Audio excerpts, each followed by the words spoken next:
Is a small town, only 100,000 people. Those 100,000 people may be different in many ways, but there's one thing that brings them all together: the Green Bay Packers. In Titletown, the blue-collar city only knows hard work, tailgating, championships, but more importantly, they know family. We have a saying in this town: faith, family, and the Green Bay Packers are all that you need.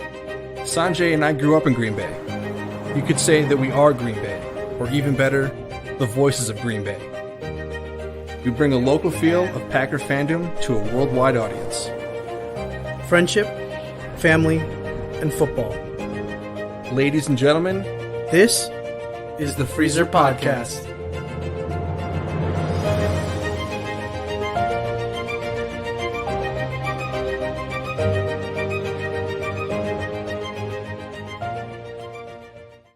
What is up? We are back. This is the Freezer Podcast, where we bring you a local feel of Packer fandom to a worldwide audience. I'm Sanjay, and alongside me, like always, is Fred and Matt. And we are live here, brought to you by Game On Wisconsin, in our home studios.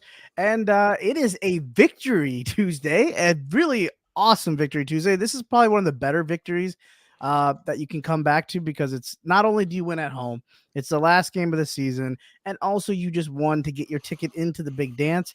And we are, it's a whole new slate. Doesn't matter what happened the last 18 games or 17 games. Doesn't really matter what, stats were happening. It's all zeros across the board now. Now it's all about, hey, are you prepared? Are you ready to execute? Are you ready to go face the other guy on the other side of the field and, go toe-to-toe with whoever it is? And it happens to be the Dallas Cowboys for us, which is so many different, headlines, obviously, as we, get to that game later on in the show. But first and foremost, the one thing that still remains the same in the state of Wisconsin and in the state of, or I guess in the conference or division of the NFC North, the Bears still suck.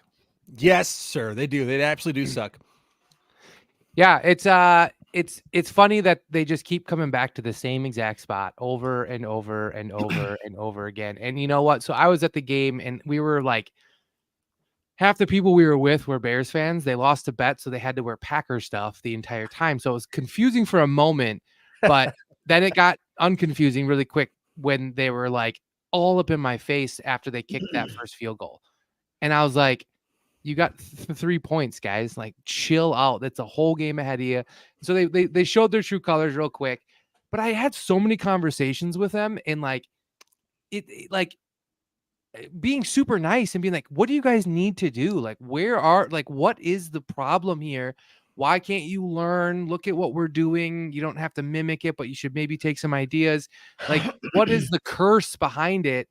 And they want to blame the organization. They want to blame the quarterbacking. They want to blame everything. And it's probably fair, right? Like, it's probably the most, that's what it is. It's everything.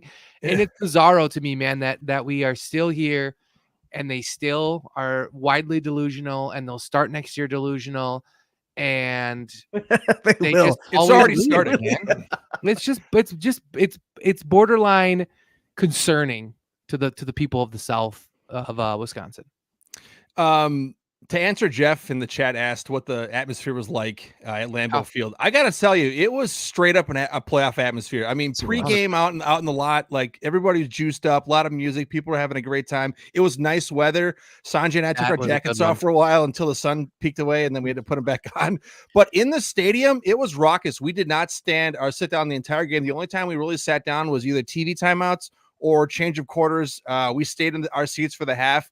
And at the end of the game, nobody left their seats. The entire crowd, maybe some Bear fans trickled out, but nobody left. Everybody kind of stuck around to watch the whole team get off the field. Sanjay and I made a point to watch at least J-Love, get to the tunnel. And he got a huge ovation as he was walking off, slapped some hands with some fans. So, dude, it was great. And I wish everybody, if you've never gotten to Lambeau Field, I wish you're able to get there at some point in your life. And it's a kind of game like that, because those are the kind of games you remember, for a long time.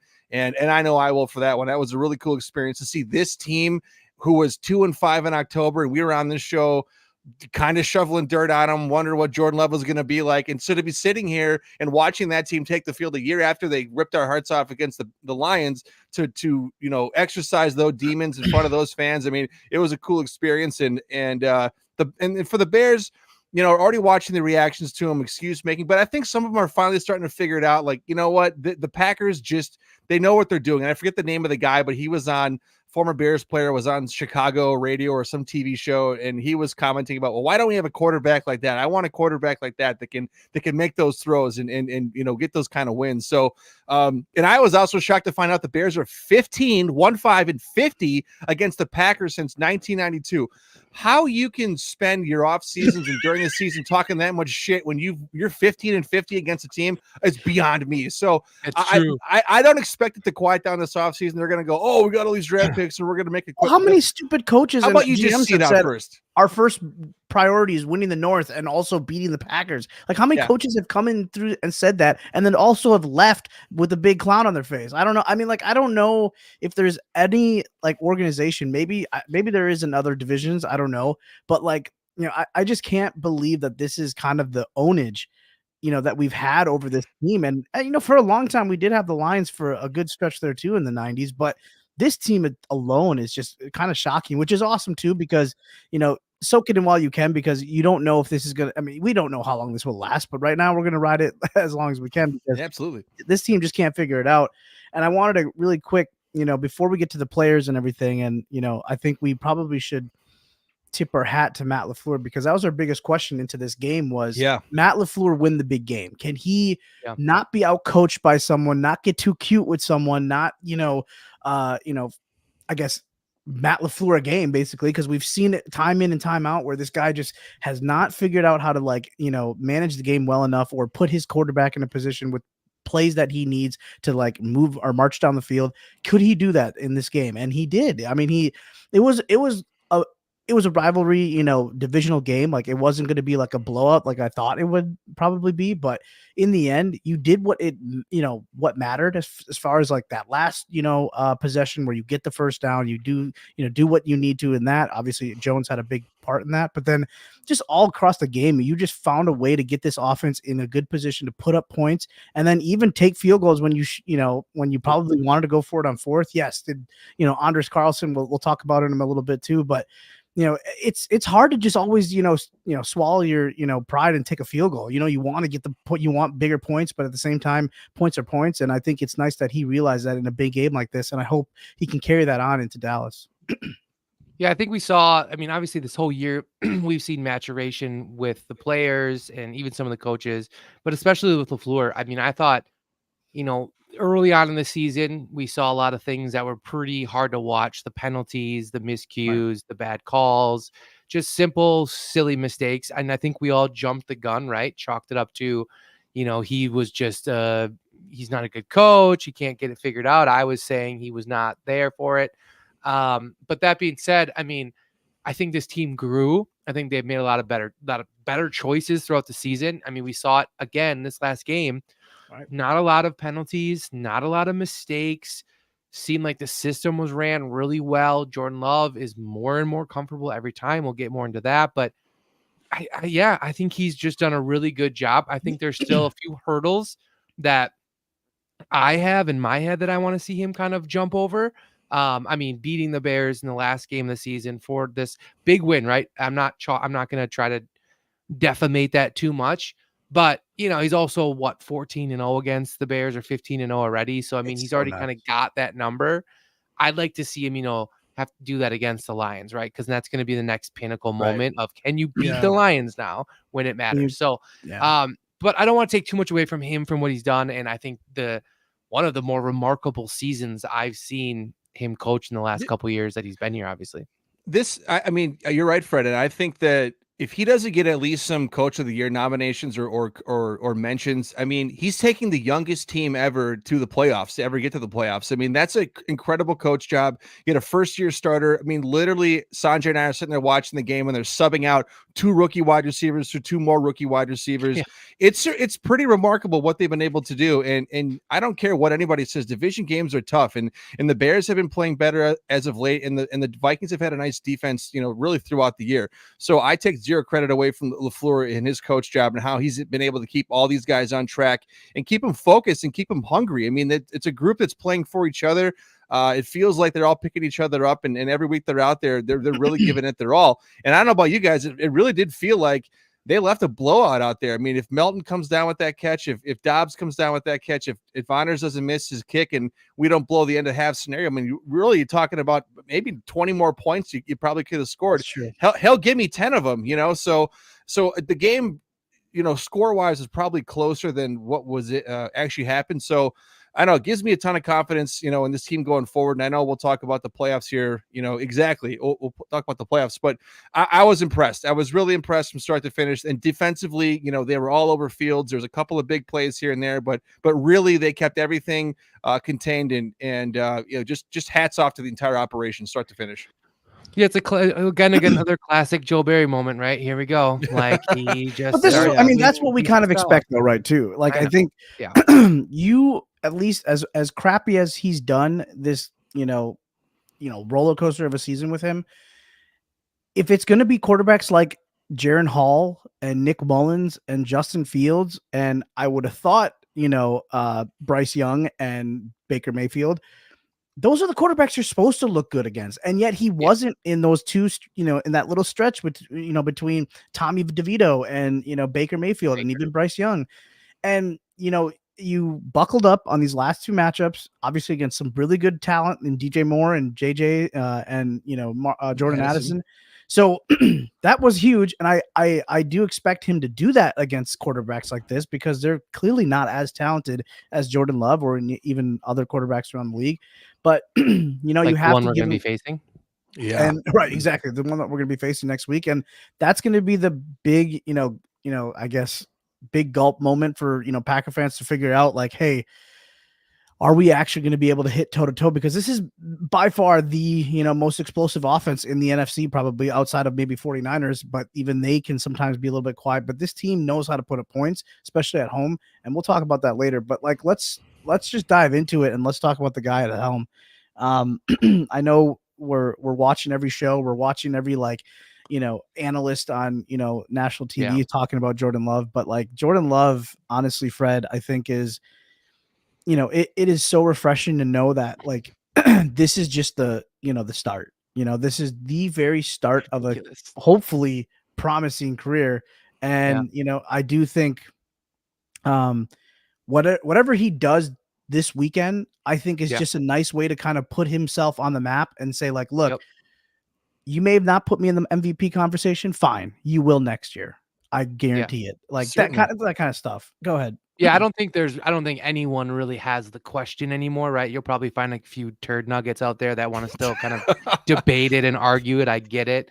Beer fans. But I mean, the guy just looks absolutely phenomenal. I'm going to be, tell a little inside story. This is inside story. This is just where I was on Sunday, but I was lucky enough to bring both my kids and then my wife to the game with me. And there was a moment where I was sitting there and I was watching Ethan and Charlie and Amanda all watch, the game happening. And all I could think was, son of a bitch, my kids are going to get to watch potentially a star for the next 15. Like it's a triple generation thing, right? Like my grandpa had it. And then my, well, I shouldn't say my grandpa, my dad, getting to kind of see this go down and everything like that. And then me living through it, and my kids could potentially live through nothing but greatness, if you will. I mean, it's kind of bizarre. I shouldn't say my dad. My dad did not get to have that opportunity. Sorry, Dad. But for us, like I've never experienced not having a guy, right? I've never had to go through the turmoil and the what if and the next year we're going to draft this one and next year we're going to draft this one. So, I mean, that being said, I mean, I don't know if that makes any sense, but it was just for me kind of a weird moment to be like, because there was times where I was like, I hope my kids are going to be fans when we're not very good. You're right. And then I was sitting there thinking, no, we're going to be good. So I don't know, we're going to be good for, I think, a very long time here. And I think that's a huge tip of the cap to Gutekunst and what he decided to do. Oh my God. And how he just said, this is what we're doing. We are completely rebooting in the sense of we are bringing young players in, and we're going to build a dynasty. We're going to build a culture around these guys, not vets, not people you think we should have, not games or names you want, but who we think are going to make the best team in the best system, a system that LaFleur's been in now for a few years, or has been creating, if you will. And it's just worked out perfect. And you see it every snap when Jordan Love takes the snap, sheer and utter confidence in Yes. everything he does. I don't see him fret even the littlest in his footwork, in his delivery, in his motion, in everything he does in the pocket. It is so calm and smooth, as if he is 2 steps ahead of everybody. And I always thought that was an Aaron Rodgers thing. And I don't know if it is. I think he's got that same ability to understand defenses, to kind of play gimmicks, if you will, and with the defense through what he's doing, and his ability to look off people and how he can make adjustments with his throws. I mean, I don't think there's even a doubt in my mind that this guy cannot be an absolute starter, Pro Bowler, All Pro, or potentially, I don't know, HOF at some point in his career. And what a damn blessing that is for us as Packer fans. It is, and to make it even sweeter, if you've been watching Aaron Rodgers just going completely psychopath on Pat McAfee, I'm like very thankful for where we're at right now. I was hoping that we wouldn't even have to bring him with up. Jordan Love. Like, That's the only thing I'll say about him. And that's it's a great point, because the only thing I cared about this going into this season was I knew we would probably have our ups and downs. I'm okay with that. My biggest thing was I just didn't want Aaron Rodgers to succeed, and the black magic he played with, and I'm going to keep joking about that, but everything that's kind of unfolding, it feels like, I don't know what it is, but it sure does feel weird, man. When you got Mina Kimes saying it is so, like, people are like praying that Jordan Love would succeed, to see the fact that Aaron Rodgers has got this clown show in New York, and that, whatever he did with this organization and manipulated them, just, suckered him in for all this money and just did whatever he wanted. And then now that he's just in this other new organization, and it's all this noise over there in the East Coast, and you just have this little town of Green Bay with 100,000 people that are so fixated on one game in Lambeau to get into the playoffs. And then you have this young kid who just shows that, hey, look, I sat behind that, talented moron, and I learned what I needed to, and now I'm going to take this show and I'm going to ride it as long as I can. And that's what he's doing, man. Like, there's no arrogance to him, like, which is, I hope that, a little part of me kind of wants to see a little arrogance out of him at some point. Maybe as he gets older, he'll probably have that, but like, it's so nice that he's just kind of like this quiet guy that just kind of like, nonchalantly just goes out and throws 3 touchdowns, or throws for 300 some yards against your rival Bears. Like, I think that's kind of just a nice calming, like, transition into something. And that's kind of what Aaron Rodgers was when he first got here, obviously. And then you put a microphone in his face, and then obviously things change. But yeah, I do think there is a moment to, like, if your blemish of last night was, or 2 nights ago was a fumble that obviously the right hit at the right time with the helmet, and that didn't rattle him, like that was, he sat there, he was kind of like, damn, like maybe I made an extra move too early, even though he did make the right move to get that first. But like, you're kind of like, okay, all right, he shakes it off and he comes back and he just, sends it to another drive to get to score points. So like, I love that about him. And I hope that kind of is, he carries that along with him in his career. Because these are just like these little moments that you look for in, like, us, like, nerds in football, that we want to see. How do you come back from a turnover? How do you come back from a big sack and you get a fumble? Or, how do you come back from 2 straight losses, or whatever it is? How do you as a quarterback take this team that's so young with you and lead them into the, onto the field for the, the next game, and take them to victory? That's kind of what we always look for, because that's what a leader is, and that's what a quarterback should be. Yeah, and I think you guys both mentioned confidence right now is key with him. I mean, he's playing with the utmost confidence, and it's not like he's having this success being some kind of check down warrior where he's just, finding a guy in the flat and making moves. No, he's throwing darts. I mean, 3 passes stick out to me, 2 of which unfortunately were not caught. One, the Jaden Reed long pass, LaFleur straight up said that wasn't even part of the read in the play. Jordan Love just recognized part of the coverage and rolled and found his guy, and he threw a great pass, depending on what angle. And then I think about the Melton pass, which he sandwiched between 2 guys. I still think it should have counted. And then the Dobbs pass, where he was rolling, I think, right, and threw a laser back left.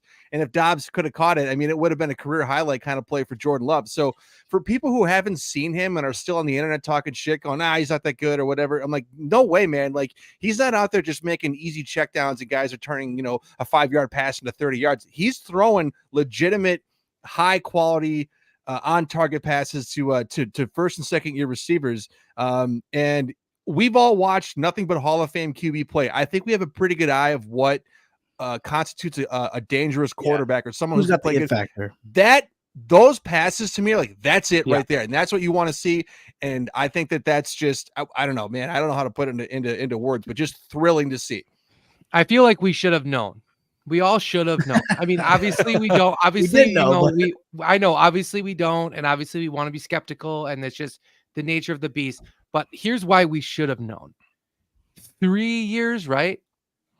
Not a peep, not a nothing. Just a nose to the grindstone. I'm gonna work. I'm gonna get through this, and when my time, like, I don't think I would have enough discipline and leadership in myself to be like, I know that I'm really good at what I do, and I'm just gonna sit in the corner for the next 3 years and get no attention, no nothing, no credibility, recognition, anything, and just take that for 3 years and then come out and do what I'm doing. Like, I think that just speaks so a highly character of what thing. his character is, right? And like Yep. that to me, I guess, obviously now that I see him succeeding, it makes more sense, right? And you even hear If he would have talk not about said it, anything too. and sucked, I would have been like, well, that's why he didn't say anything. But the fact that he is so good and didn't make a peep for 3 straight years, I think speaks highly about it. And I think that's why Gutekunst likes him, and I think it's why the coaching staff likes him. And I How think it's often do you why see your every GM go player into a tunnel and just give him a That's big what I'm bear hug? saying.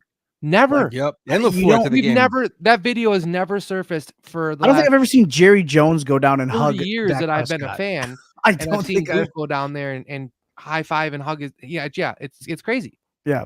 So I think there's another guy that we have to kind of talk about, and we'll kind of make it quick. But Aaron Jones, and I think this is kind of what makes it so important for our conversation about the Cowboys, is this guy is the offense. As much as we love Jordan Love, and I think all the credit is going to him right now, but I think it only happens because Aaron Jones is going 100%. off for 100 yards for the last 3 games, and he is giving that ability to open up the pass game, to open up the play action, to open up, or to make the defense understand that there's a threat behind him, behind Jordan Love, and that's 33. And this guy, and we were texting during the game, and it's just like I was joking about it, but kind of serious, man. Lifetime contract for this guy. I don't know how you can't keep him on this roster, with what he's done on the field and even probably in the practice, center, and also obviously probably in the locker room and off the field. Like, this guy is, and what personifies carrying the G, obviously. And I think what we see with Jones is you're seeing this like completely healthy, fresh, running back. I mean, as much as it was paining us to like see this guy always, go out of the game and then be out for 4 or 5 weeks, and then it's kind of paying for it now, right? Like, we're kind of like, oh damn, okay, I guess this is kind of what happens when you let this guy rest up, and then he can give you 3-4 straight games of like just awesome play, and it can carry you into the playoffs. But I hope, hopefully AJ Dillon can kind of go too, because I do want to see this like this 1-2 punch, because you've just saw why you don't need to always give AJ Dillon like 12 carries, because Aaron Jones took the bulk amount of carries in this game and in last game, and it's finally good to see like this guy can produce. Just give him the ball.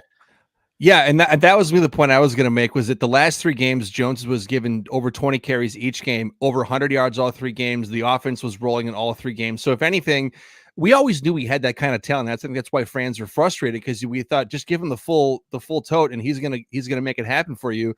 And if anything, LaFleur has got to be able to see that and go, okay, I can trust this guy now. Maybe it's an unpopular opinion, but it's like, I don't want to see AJ Dillon. I don't need to see it. Like, Aaron Jones clearly is the most talented runner on this team. Maybe give Dillon a couple of carries here, but I'm not dipping below 20 carries for Jones in the name of just giving Dillon something because he's on the roster. Clearly, when 33 is in the game, it's a different offense. They have different speed. It's hard to bring him down. He's a tough runner. He's always falling forward and getting extra yards. I mean, we say it all the time, a 7 or 8 yard run for Jones is a 2 yard run for Dillon. So this offense needs that explosiveness, needs that threat on the ground, I think, to make the whole thing run. And I wish Dillon wasn't playing how he was, or he was a little bit more effective, because I think he can be good. But right now it's very obvious that when Jones is the centerpiece of that run game, this team is dangerous on offense. and he's a tough guy, and he's proven it for many years. So, he's had success against good teams, bad teams, and I think going into Dallas, where he's had success before, I and on that track, he's a fast guy. So I look forward to another week of him getting another 20 carries. We've seen Aaron Jones kill the Cowboys. We have. Remember that little Aaron wave? Jones, I mean, these 6 touchdowns in 3 games against the Cowboys in the 3 games he's played in his career. I mean, he's owned them for what it is. And there's a couple reasons, I think. Obviously, it's just being there. It's him being a Texas kind of guy. I think there's just a different verb there. But he is an absolute game changer and a difference maker whenever we're playing. He averages 5 yards a carry, I'm pretty sure, consistently every year, it seems like. And he's just a rocket. And I agree. Like there's a thing about Dillon that I like, but when Aaron Jones is healthy, I don't like that thing about Dillon anymore. It's not necessary anymore. No, and I don't know what it is. I will say this. I applaud him for how much he grew this year in throughout the season. He became a great running back towards the end before he got hurt. And I think he was becoming super serviceable for us. But I think there's an essence of, not getting a guy rolling, right? I mean, there's running backs that need to kind of get moving. And I don't think Aaron Jones is that guy. I think Aaron Jones can start off and be hot. But in the game like Dallas, I think he can be such a conundrum for their defense, and not knowing whether or not they need to play him up or watch out for him out of the backfield, right? Because he's had incredible receiving statistics against Dallas. And then you look at just his whole offense as it's humming right now in the pass game. I mean, that's difficult. Dallas is obviously, got a lot of talented situational players. But few of them are as good and as electric as what Aaron Jones can be. I think he on Sunday or whenever we play he will be the best player on the field.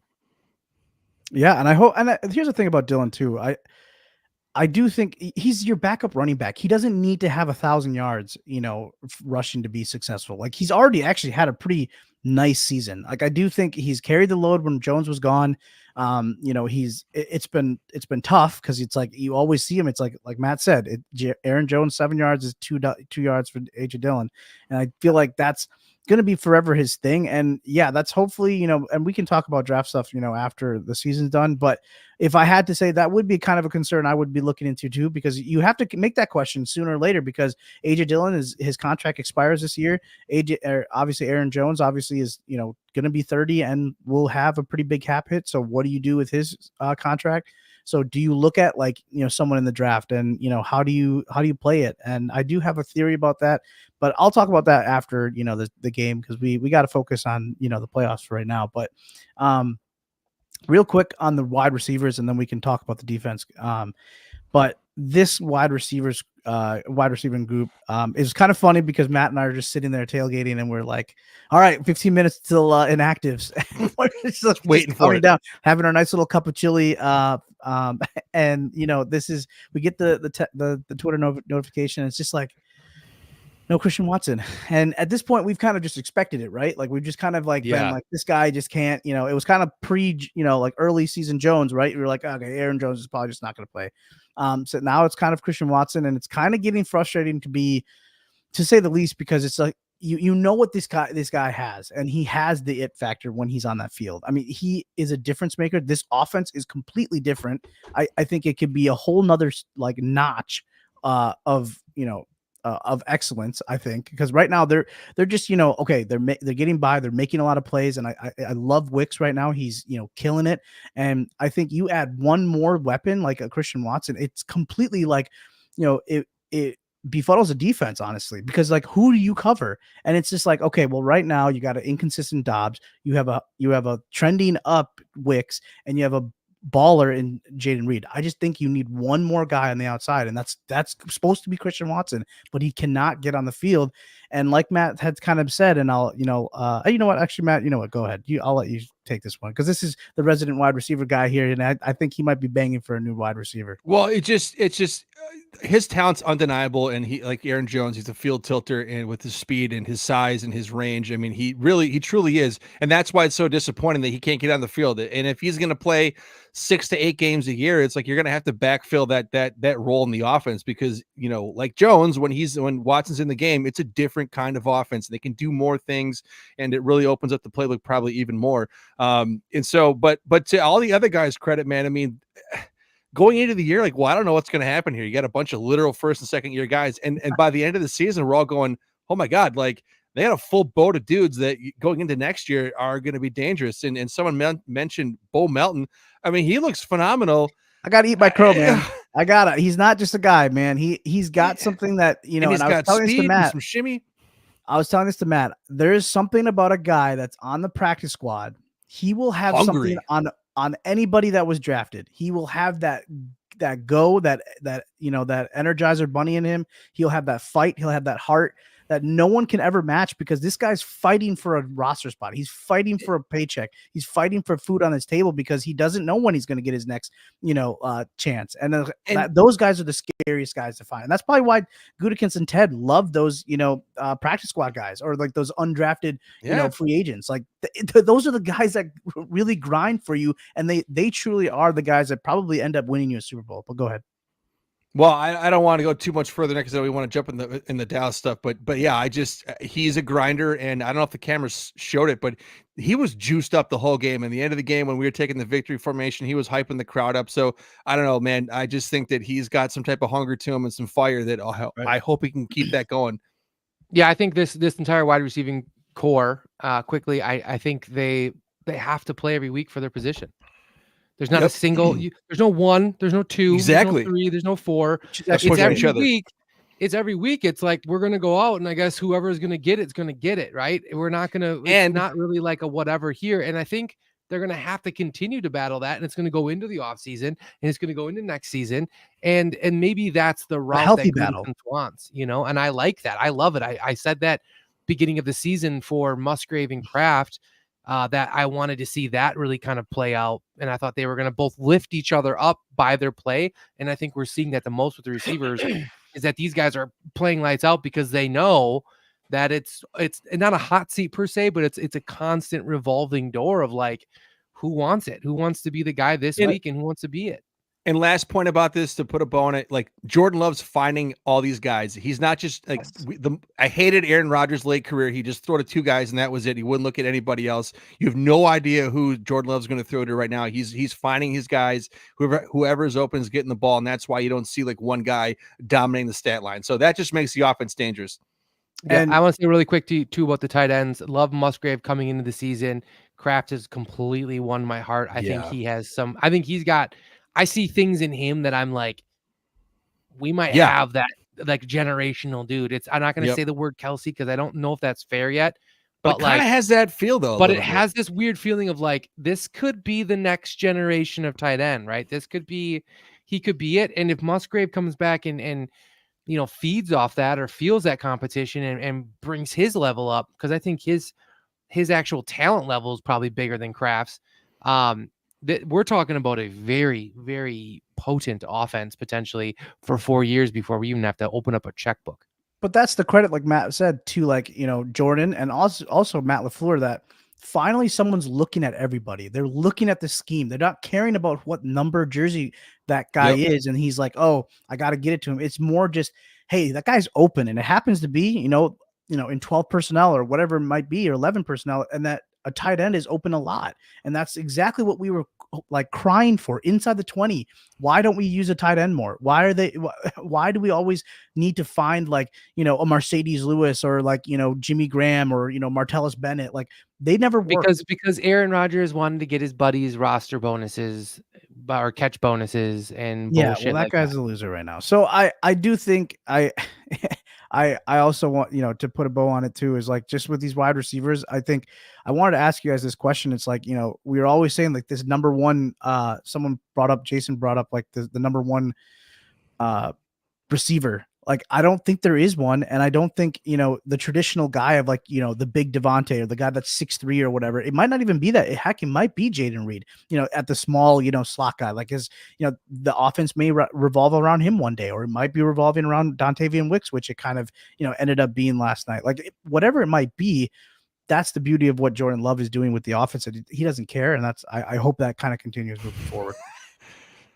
I think Tucker wants to have kids someday. He's probably going to stop Tucker doing that, teabags. or wear That a bigger could be cup. a I don't thing. know. Someone make a T-shirt about that. Tucker teabags. teabags. All right, let's quick do the defense, and then let's talk about this big game, because the game that we played is over, and we all know what happened. But I mean, I personally want to get into Dallas because I think let's do it. Let's do it. We don't have to talk Big about shout out to the defense. Defense did great. They stopped Justin Fields in a lonely Chicago offense. There we go. We wrapped it up. Interior defensive line, shot to those guys. Devontae White, sneaky good season. Kenny looking good. Yeah. Front So the seven, Cowboys I think, is really great. So we have the Cowboys. This is going to be a tough matchup. I mean, regardless, it's not about, the offenses that are kind of my issue. It's more about their offense versus our defense, because I do see a lot of ways that Jordan Love can, expose their defense, because there's a lot of things that are like, okay, look, you could run the ball on them. I think, their cornerbacks, I don't know how healthy Stephon Gilmore is putting your shoulder back in. So, you don't know like how that's going to go. And his step has been off a little bit. And Bland, yes, he's got all these interceptions, but then, he gets torched a lot.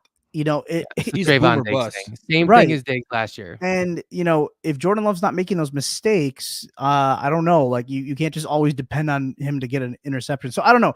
Maybe, if Christian Watson can play, that's just one more added weapon that it's going to be hard for them to kind of match up wise. But they do have a pretty good, front seven that can get after the quarterback. So it's really going to come down to the trenches. How can our offensive line, which is a very young offensive line, how does Rasheed Walker and Zach Tom on the edges really hold back Micah Parsons and, DeMarcus Lawrence, and, all those guys? Because because they're going to send the heat too. I mean, Dan Quinn, right? Is that Dan Quinn? Yep. He's a damn good defensive coordinator, and he's probably going to be a head coach pretty quick here.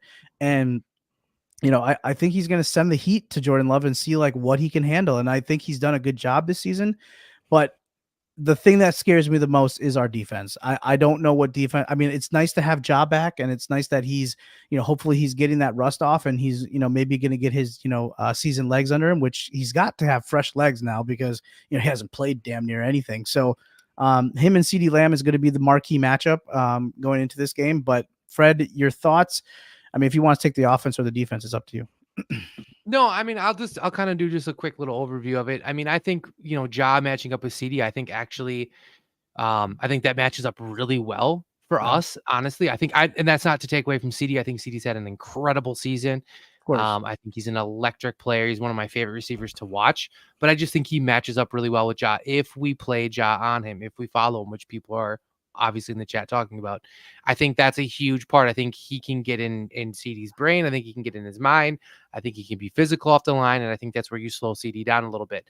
As far as the rest of our defense, it's weird. Like Dallas scores a lot of points, right? But offensively, they don't. I can't quite figure out how their offense is like generating all those points, because it just seems like it's very choppy, right? It's not fluid offense kind of running through. They don't have that good feel running game that I feel like they've had in the years past. There's some aspects to it, but it's not like back in the day where it felt like it was Zeke, but then you could be torched with a bomb by Dak. I also think Dak is temperamental in how he makes his throws, and I think that's where he can get some of those mistakes. And I think for us, it's going to 100% come down to basically, getting a turnover, right? I don't know. Obviously, more than one would be fantastic, but I think that's going to be a really big kick for us, and then just staying on top of it.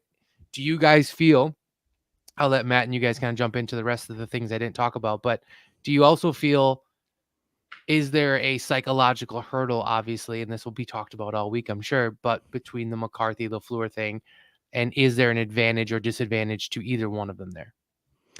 I don't know if the McCarthy thing will matter as much because I think he's going to look over at the sideline and not recognize a single face. I mean, everybody that was here when he was here is gone. So I think if anything, it's just the uniform, which he's already played against us once last As year. LaFleur, you're coming in and you replace this coach who has his own street and has a like.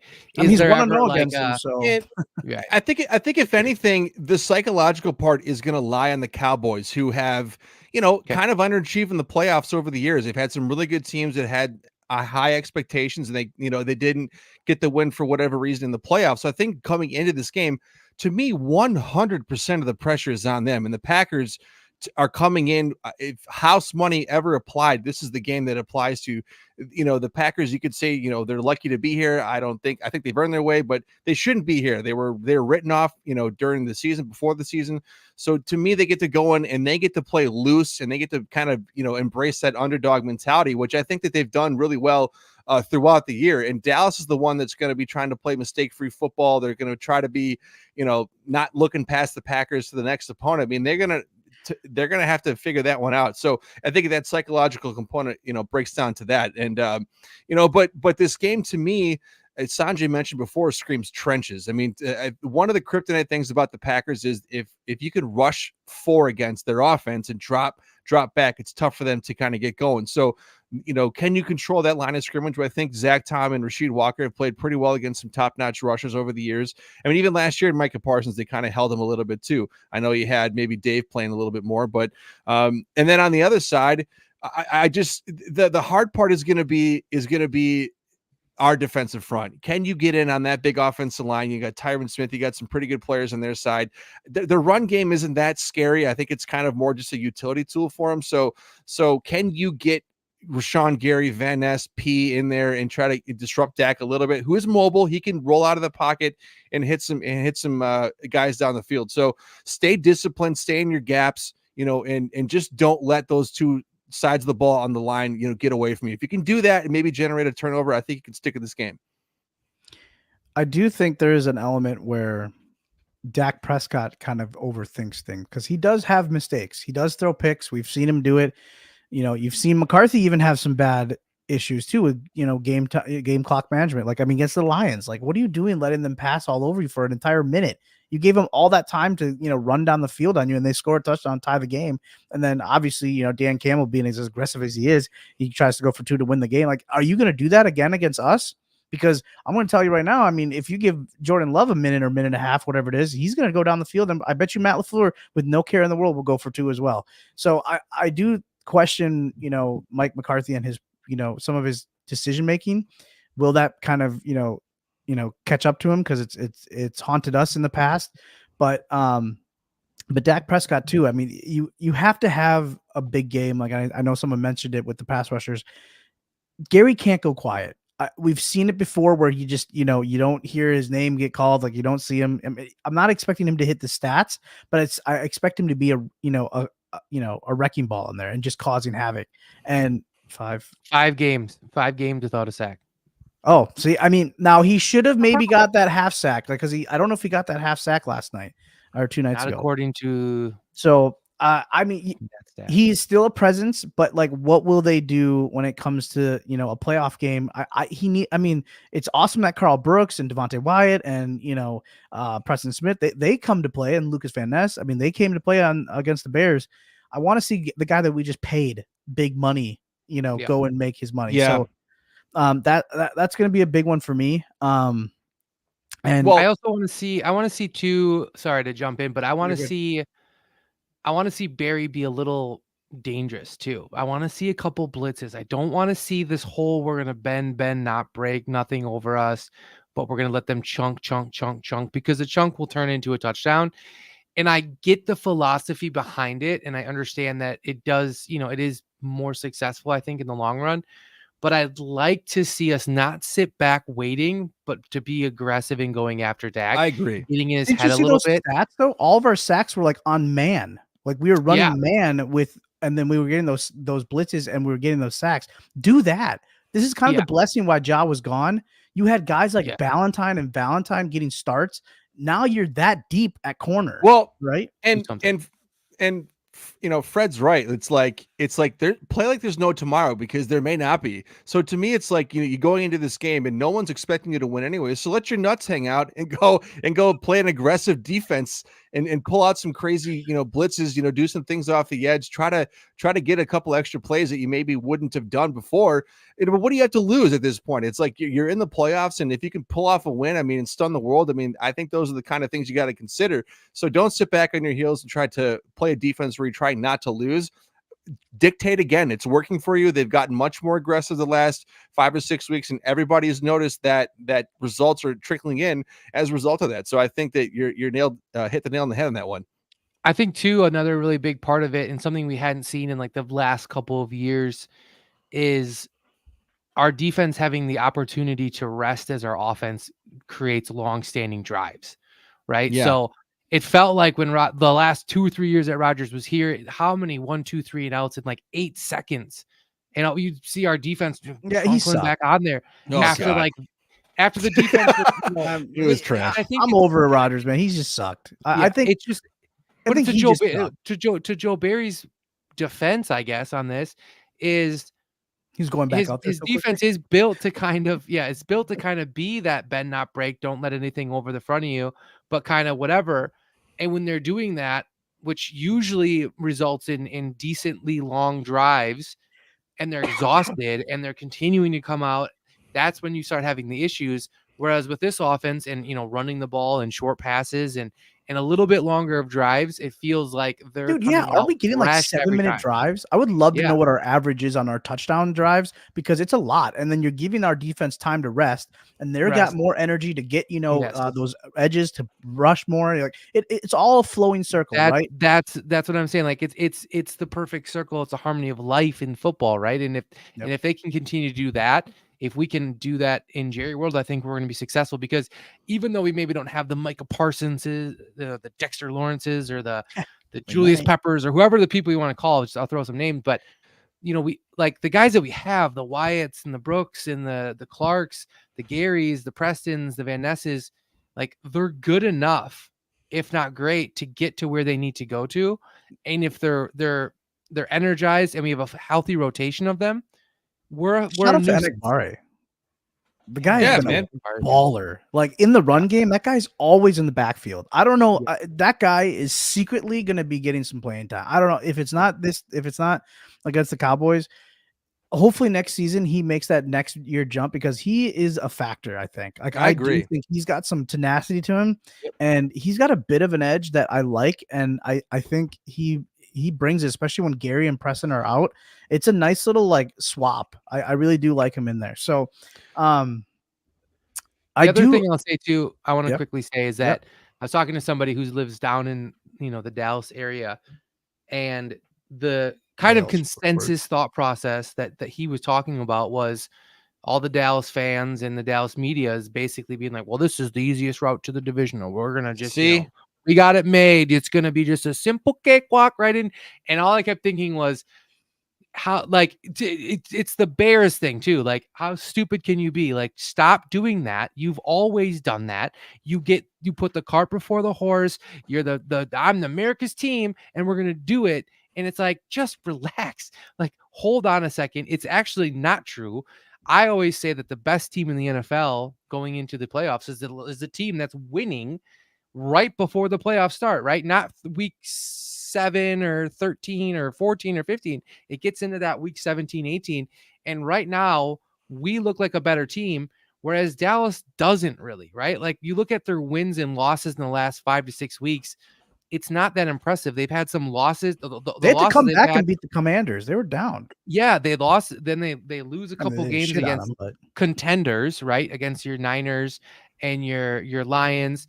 But then they beat an Eagles team, and everyone wants to jump off the train for that. But let's look at the Eagles team's 1-5 or 0-5 or something like that in the last 5 games. I mean, so they're obviously on a train wreck situation. So that win isn't anything special. So they're not playing the best football right now. They might have the passing leader, and CeeDee Lamb might be the receiving leader, and all these cute little stats, but they're not playing the best football. We're playing really good football, and that's a scary thing if you're a Cowboy fan. The dumbest thing they could do would be to write off the Packers as just a pushover and, oh man, they fell forward into this position. They shouldn't even be here. We're just going to breeze right past them, because those are the games They you don't end have up Aaron losing. Rodgers anymore. We're not Exactly. scared of them. And look at the Bears. Look at the Bears even saying the same shit about us. Oh, they have no stars over there. But you know what? We may not have a bunch of household names, but we know what they are doing right now. They're playing as a team, and they're playing together, and they're playing in sync, and they're playing for each other. And I know that sounds cliche and kind of corny, but that's how they've gotten to where they are. That's how they ended 7-2 down the stretch. And when you have a team playing like that, and that's that cohesive and that close on and off the field, that makes you dangerous. I don't care who you're going up against, because the old saying is any given Sunday, and you never know when that team's going to come in and sneak up on you and beat you. So if they want to look past us, go right ahead, because you may be packing your bags earlier than you thought. Yeah, and I do think, like, you look at the stars, like, it's not about star power. You look at, like, the fact being that we might be dumb enough where we, like, don't know what we're doing as a young team, and that's the scary part. Like, when you're young and naive and you're just like, screw it, let's just play football, like backyard football, and let's just see what happens. And if it works, it works. Yeah, Jordan Love might throw 3 picks. We don't know, but at least he might even throw 5 touchdowns. They have, like you said in the beginning, they have nothing to lose, whereas the Cowboys have everything. They have so much expectation. Yeah, it's all on them. It's all on them. Playoff game in a long time, or a meaningful one. This is supposed to be the one that they're supposed to win. Yeah, and you just look at, like, the NFC in general, right? I mean, it just feels like it's kind of a wild, wild west and up for grabs. The Eagles kind of falling apart, and the Niners are good, but we haven't seen them really be that necessarily in the last week or two. Just in the sense of, like, getting to see them on prime time. And so it feels just like the Cowboys are just going to be slippy and stupid about this. And I feel like that's just classic what they do. But I'm very interested ultimately to see kind of how McCarthy calls the game. I think that's a huge part of it. And I think him having that, ability to see is going to be our biggest, I don't know if it's going to be our best situation or our worst situation, but I feel like, is this going to be the we know what he does, and he doesn't know. There's not enough about this team that people know, right? Like, there's not 2-3 years of these receivers. It's not 2-3 years of Jordan Love. They haven't all played together.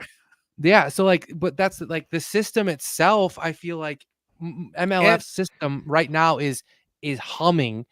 And the NFL does not know MLF system yet, because it's not been seen while Rodgers was here. And that's what I think is the most scary. And I have a lot of faith in Matt LaFleur, who is an absolute football nerd. Anybody talks about him that knows him behind the scenes, like, I don't forget the player was. Maybe it was our backup QB. What's his name? He said, when we come in on Wednesday, like, we have this unbelievably detailed plan. I think he will find ways to attack the Cowboys defense to offset some of their star players who can get to the quarterback quick, whether it's quick passes or, different kind of run schemes. So I have a lot of faith in LaFleur to be able to pull that off for us. And how many times has Fred said that? Like, in the beginning of the year, he's like, maybe Matt LaFleur has all these tricks in his bag that he wants to wait till the end of the season. And this is the perfect time, right? Where you have nothing to lose. Throw it all out there right now. Yep, in a game that, like, because if you win this game, you still got to go play the 49ers. So it's like, just throw every single little, like, even if it was just like a rough scratch idea play, and you're like, I think this might work. And, obviously they do have to, like, practice it. I'm not saying that they wouldn't try that, but, like, just give it all that you can, because you never know if it's going to work, because right now Jordan Love seems to show that he has full control of this offense, and you have the ability to just let him unleash whatever you kind of want. Before, maybe midway in the season, you were a little hesitant on certain plays. I don't think there's, like, I think he's got the green light on the entire playbook. So I think that's kind of really helped Matt LaFleur, especially in this little run that we've gone here, to just say, hey, look, kid, find the open guy and just throw it.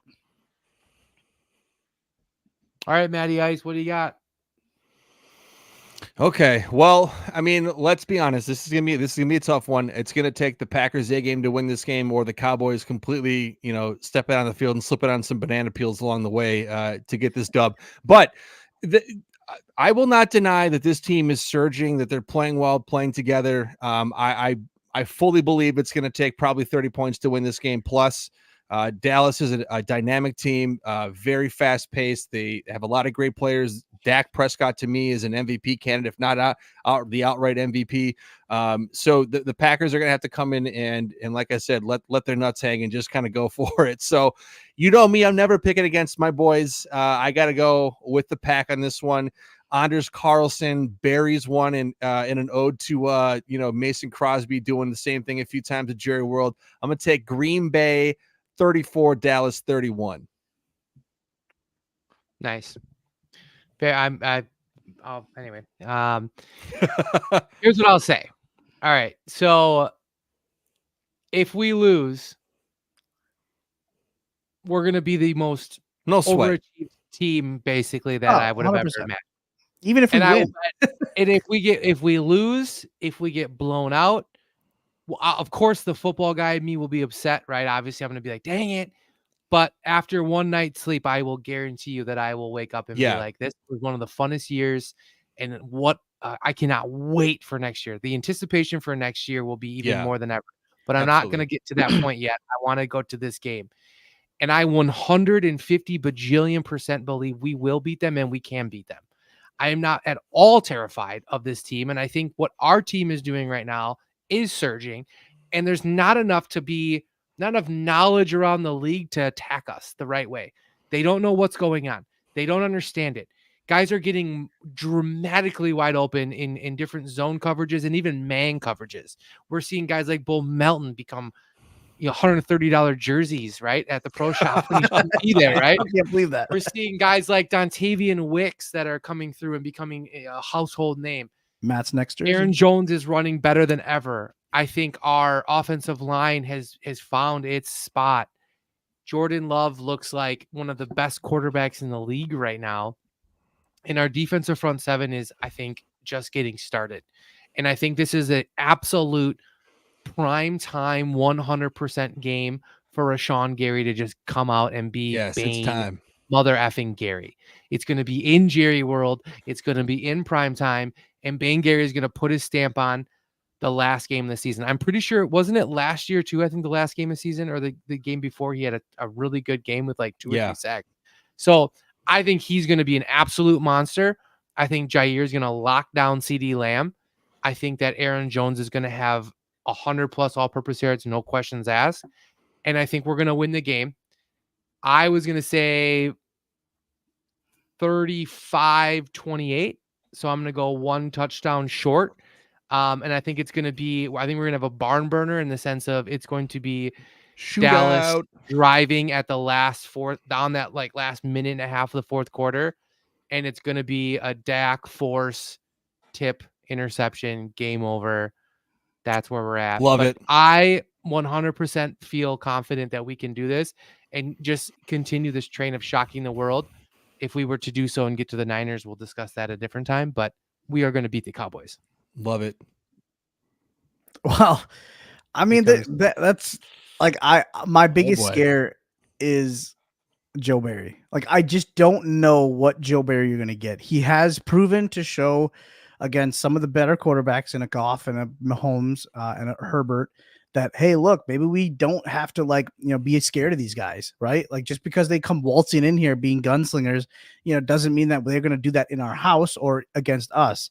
So there has been there's been proven record that he has done well against this team.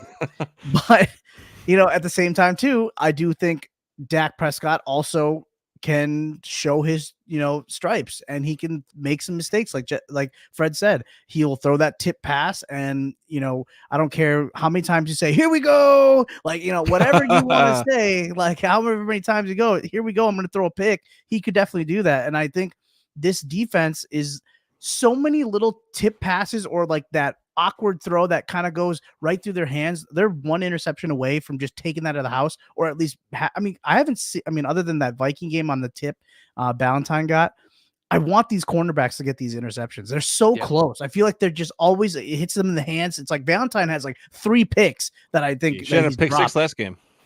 Right. So I have us losing this game though. I have us losing this game 45 to 33. 40. I think I don't think it's not our time. You know what? Rodgers didn't win his first playoff, Okay. That's run. fine. He lost to the Cardinals, and what did we do the next year? What did we do? Super Bowl. So tell me why we can't just have one that we don't get our way. This is not our time. Maybe it is. If we win, great. I'll come back on the show next week and I'll say I suck. Slap me across the face. That's a reasonable take. Thank you. But I do think we lose this game. I think this is Mike McCarthy's moment. I do think the Cowboys are this is their best chance to win a Super Bowl or at least get to a Super Bowl. And I think we're just that little appetizer real quick before they have to go play the Rams, or the Lions, whoever if they have to play. I don't even remember. I think it's probably be one of those two. So I have us losing this game. Unfortunately, I got to be realistic. If I'm not myself, I'm not, who am I? Right? Be true. Be true to yourself, man. Exactly. Just because the playoffs, you don't get to be crazy. Exactly. You don't want a turd not saying he's a turd, just be the turd. For sure. Yeah. Yep. Own it. No, I can't really hate on you for it. I mean, I get it, right? I mean, this is not a place any of us thought we would be. It's not anywhere that we expect it to be. So for us to exactly, yeah, I don't think we should win this game. I'm not going to yell at you. I mean, I yell at you when you if we were playing the Lions, though, if the Rams would have lost and we played the Lions, I would have completely taken us to win that game. Yeah. I don't even think the Lions are for real. So I will say that. This is fair. This is probably the one playoff game we're going to be in where we just whatever happens. I'm happy to be here. Really I'm not saying I'm okay with the loss. I think I will be okay with the loss. I don't want them to lose. I think they might win, but I think going into this game, it's like, hey, like Fred said before, if we end up losing, okay, but you know what? We overachieved a little bit. We're further along than we thought. We know we have our franchise QB, and it's on to 2024 because it could be real electric then. It will be. Hey, I hope you guys all enjoy. First off, for everybody that had to snow blow or so, I'm going on after this. I did that, and it's nothing's more deflating in Wisconsin when you just did your entire driveway, but while you're doing it, you just see all the snow still piling on, and there's about a quarter to a half inch already back on the driveway. You gotta go back out, yeah. And I'm like, okay, I guess I'm back in the morning. I also think when you snow blow and or shovel, and then you get there, and then all of a sudden the plow comes by. That's the worst. That's the worst. I wait till the state or the city. Yeah, it's smart, but sometimes I can't. So then I'm like, oh crap, and I'll do it before work, and then I'll leave for work and come home, and it's I got to get over Mount Vesuvius to get into my freaking. Same. But anyway, hey, so I hope you guys had fun doing that. If you have to go snowplow tonight, then power. Thanks to the chat, everybody hanging out. Yeah, hey, really awesome. Awesome showing tonight. Thank you guys so much. We really appreciate you guys taking a little hour out of your day to spend with us. Enjoy this game, honestly, regardless of the outcome. I know I pick us. I'm a scumbag, but at the same time, enjoy it. This is the playoffs, man. We don't know if we were ever going to get back in this position, especially moving on to a new quarterback. Enjoy this moment. It's a Sunday at 3:00. You still have plenty of time to do stuff before the game or after the game. Enjoy it. Enjoy it with your family members. Enjoy it, and whatever happens, there's so much to look forward to next year. Remember that future's bright. The future's very bright. So with that being said, though, I'm Sanjay. That's Fred. That's Matt. And like always and forever, go Pack. Go.